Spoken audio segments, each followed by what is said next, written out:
Today is the first opportunity I have had to do my drumroll first hair and beauty haul. Yeah, fun times. Most of you would probably say, why didn't you just wait to buy your cosmetics and hair products over in the UK, because it's probably cheaper than Australia tax, blah blah blah blah.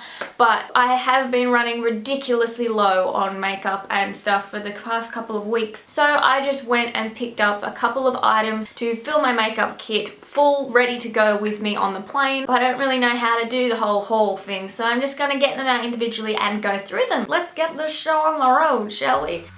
The first item that I picked up, something I've wanted for a really long time, and that is the Real Techniques brushes by Sam Chapman.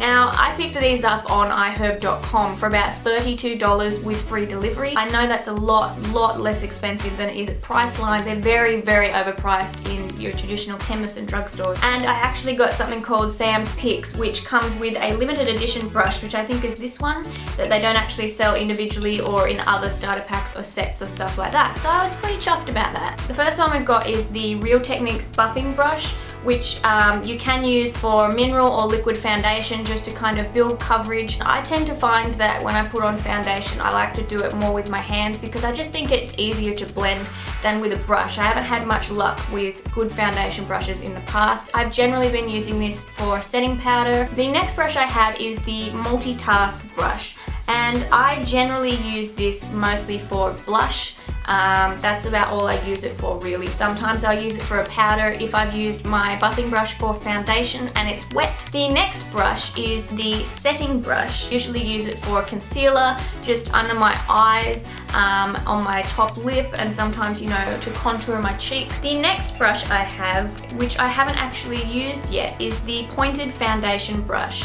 Now, even though this brush is said to be a foundation brush on the packet, it is too small to use for your whole face foundation. It's a lot more time consuming to get the foundation on with this. When I use this, I'll probably use it for concealer or contouring or something like that, but I haven't really found a use for it at the moment, so I have a feeling it's going to be one of the least used brushes in my collection. The next brush I have is the limited edition one that only comes in the Sam's Picks kit, and that is the Essential Crease brush.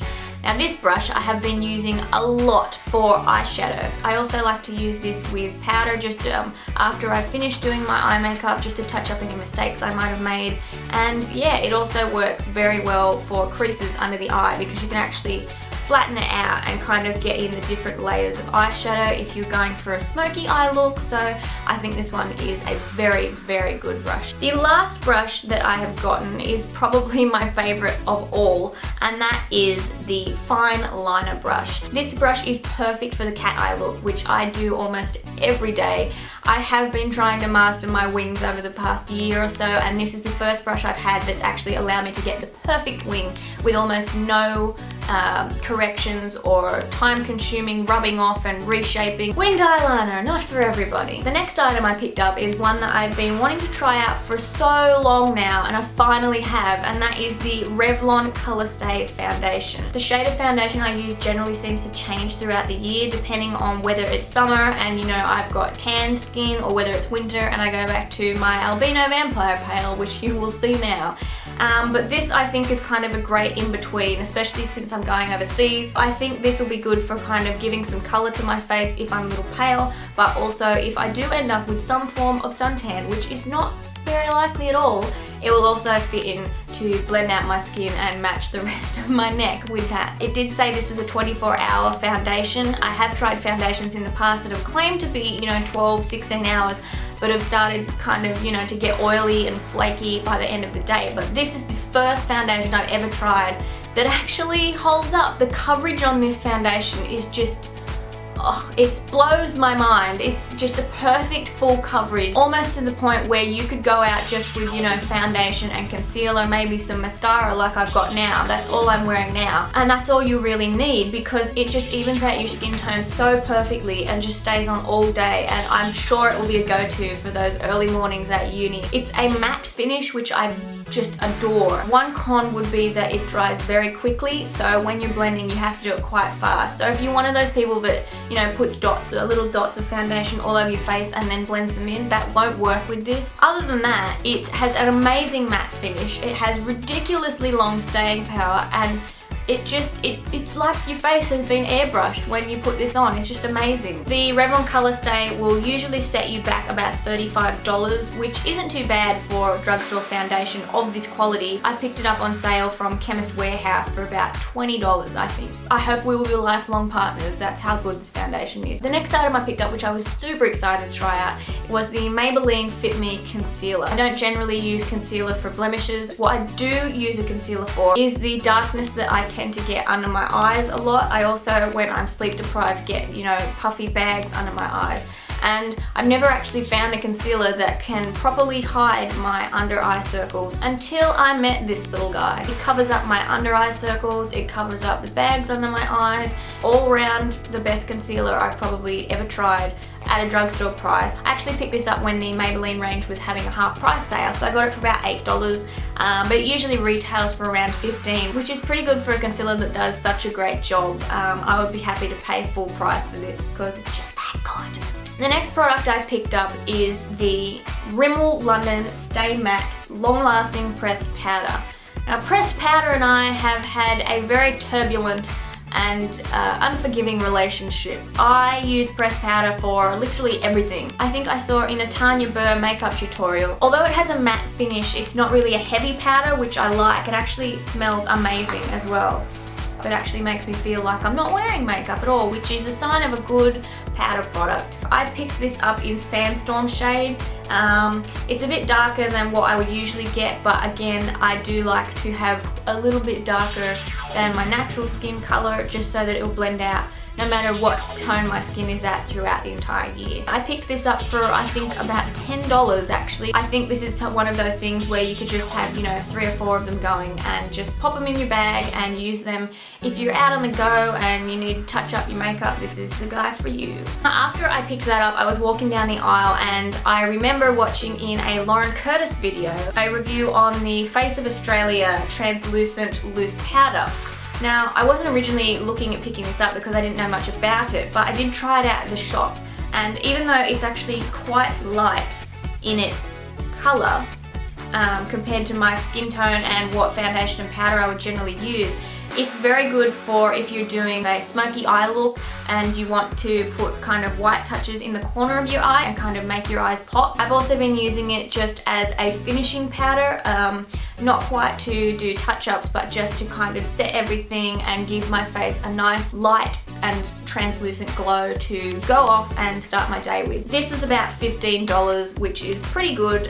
Face of Australia, I haven't really tried out many of their products, but I think after this I will go and have a bit of a squiz at their products in the near future. Now I will move on to eye products. I picked up the Maybelline Eye Studio Black Drama Gel Eyeliner, which is just a little glass pot. It did come with a little brush, which is quite fine and keeps its shape really well compared to other brushes I've had in the past. Not quite as well as the Real Techniques brush, but for everyday use, this does the job. It just gives you this perfect cat eye look every time without having to, you know, rub one off and do another one, and then it's too short and then you got to match it up and then you just look like a panda that's been crying in a pile of dirt for 5 hours. It's perfect for those more dramatic night out looks where you really want your eyeliner to stand out from perhaps a smoky eye or whatever eye makeup you've got going. I have been putting it in my waterline underneath. It hasn't really given me any irritation, so I'm pretty sure it's okay to do that, but you would have to check with other gel liners whether it's recommended to put it in your waterline. I did pick this up in the half price Maybelline sale for about $10. It's originally, I think, $17. It does look like there is not much in there, but it actually will last a long time. I've had this for about 2 weeks now and I've barely scratched the surface, so it's pretty good value. I would definitely recommend it. The next product I picked up is another Maybelline. It is the Falsies Volume Express Mascara in Black Drama shade. If you're a person who perhaps uses false eyelashes either every day or for going out looks, this is supposed to be kind of a substitute that gives the illusion of false eyelashes without all of the hassle. I have a double layer of eyelashes and they're very long, so I have a problem most of the time, where if I use a mascara that makes my lashes too long, my lashes actually hit the top of my eyelid and make that annoying dotted line on the top of your eyelid. So I generally would only use this for a going out look. I wouldn't use it every day. The shape of this spool is not only good for giving volume, but it's also good for separating your eyelashes so you don't get those annoying clumps. It's a spoon shape, which kind of goes to the shape of your eye. I picked this up on sale for about $20, which is a little bit expensive for a drugstore mascara, but it'll probably last me a long time, so I'm probably definitely going to get my money's worth from it. Yeah. The next thing I'll move on to is lips. I have been looking for the perfect shade of lipstick for years and years and years and years and years now. Since the start of this year, I've been testing kind of the red lipstick look as an everyday look, and I've been looking for the perfect shade that isn't kind of that fire engine red but isn't too dark and kind of plum coloured. And I finally found it. You'll probably know it if you watch Zoella's beauty tutorials or just everyday videos. It is the Rimmel London Lasting Finish Kate Moss 107 lipstick, and it is probably the best beauty item I have ever bought in my entire life. That's the shade of it. It does go on quite light, but it does have that deep, rich red tone, almost a plum tone. It has an amazing staying power. I wore this for an entire day, from 9 o'clock in the morning until nearly 11 o'clock at night once, and it still looked like I just put my lipstick on by the time I took my makeup off. I didn't have to retouch it, which with a lot of lipsticks, after you've eaten or drunk coffee or whatever, you always have to go to the bathroom and retouch your lipstick. I didn't have to do this with this, so that's a little bit of a miracle happening right there. It has a very, very matte finish, which I love. I have tried out a lot of lipsticks. They kind of slip off almost because they're so oily and hard to put on, and they tend to smudge easily. This, I have a lot of control over when I'm putting on and kind of defining the shape because it is a matte finish. The texture of it is really soft and smooth on your lips, and you almost forget that you're wearing lipstick. This is my little holy grail makeup product. If you're in the market for a new lipstick, or even if you're not in the market for a new lipstick, I highly recommend you go out and buy it. It's about $10, I think, full price, which is amazing, and I will probably buy 5,000 of them when I'm over in the UK. Kate Moss 107, go out, buy it, because it's amazing. The final product that I will be reviewing is actually a hair product.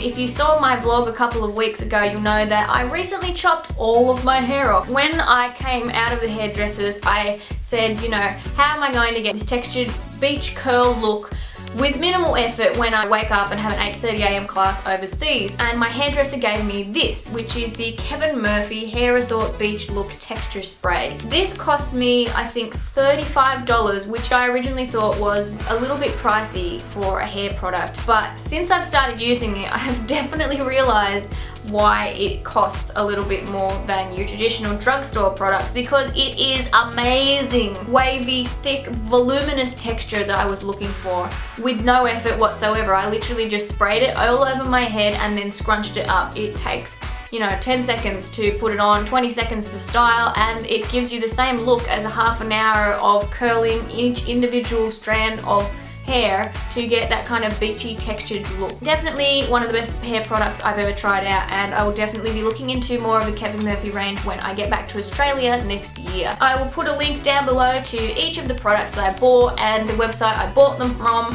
or if I bought them in person, I will just put a link to them on the website of the place that I bought them in person. If that makes any sense, I hope it does. If you've tried out any of these products too and you want to tell me about it, just leave a comment below. If you have any other products that you could recommend for me or for anybody else, that would be great too. It's 2 weeks now until I fly out. That means I have 2 Sundays left. 2 Sundays or 1 Sunday? 2 Sundays, I think. Oh my god, that's terrifying. Yeah, 2 Sundays. 2, I think. 2 Sundays left to go. No, I'll do a video this Sunday. The Sunday after that will be 2 days before I fly out. The night before that will be my going away party. So I'll probably be a little bit hungover, but I'll pull something together. At the moment I'm thinking of goodbye, farewell video or something, I don't know. We'll cross that bridge when we get to it. Until then, if you want to see more kind of beauty style videos, let me know. And as always, if you'd like to see more of my face, make sure you click subscribe, and I will hopefully see you all on Sunday. But if not, sometime soon. Don't ask me when because I'm disorganized and my life is a mess. Bye! Oh.